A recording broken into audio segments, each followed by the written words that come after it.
ఒరే వెధవా అక్కుపక్షి, దేవదాసి సిస్టానికి సనాతన ధర్మానికి ఏమి సంబంధం రా వెధవ? అక్కుపక్షిలో మొట్టమొదటిగా ఉన్నాడు. దేవదాసి సిస్టానికి సనాతన ధర్మానికి సంబంధం లేదు. దేవదాసి సిస్టము సనాతనంలో లేదు, ఉండదు కూడా. It is not indirectly or directly involved in the Sanatana ధర్మ.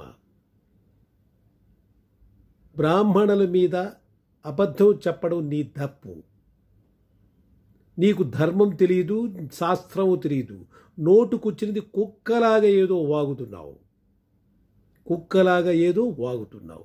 సనాతన ధర్మం గురించి నువ్వు మాట్లాడే ముందు సనాతన ధర్మంలో ఏముందో తెలుసుకో, హిందూయిజంలో ఏముందో తెలుసుకో.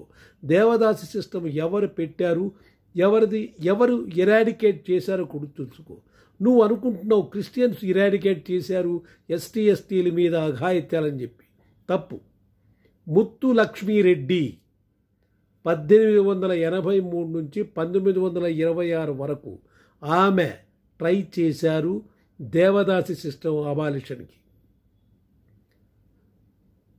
రామామృతము దేవదాసి సిస్టమ్ అబాలిషన్కి ట్రై చేశారు. వీళ్ళిద్దరే ట్రై చేసింది, అంతేగాని నువ్వు వచ్చే క్రిస్టియన్ వాడు కాదు అబాలిషన్ ఇచ్చింది. అర్థమైందా? తెలియకపోతే తెలుస్తులేదో లేచుకో వేధవ సుంఠ. దేవదాసి సిస్టము సనాతన ధర్మానికి కనెక్షన్ లేదు. సనాతన ధర్మంలో కానీ హిందూయిజంలో కానీ దేవదాసి సిస్టము ఉండదు, లేదు. కానీ ఇది పెట్టింది 3-4 సంవత్సరాలు, అంటే 300-400 అంటే ఆ రాజులు పెట్టారు devadasi system. It is no way connected to Sanatana ధర్మముకు లేదు. తెలుసుకొని మాట్లాడరా సుంఠ. బ్రాహ్మణుల్ని హిందువులని నువ్వు అఘాయిత్యము చేస్తున్నావు, తప్పు చేస్తున్నావు. ఆ తప్పును సరిదిద్దుకో.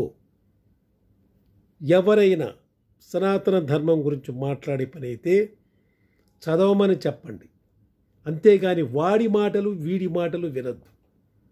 సనాతన ధర్మానికి దేవదాసి జోగిని సిస్టానికి సంబంధం లేదు.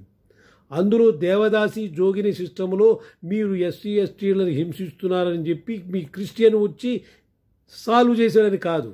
ముత్తు లక్ష్మీరెడ్డి, రామామృతం వీళ్ళిద్దరూ సాల్వ్ చేశారు సిస్టాన్ని. కావాలంటే మీరు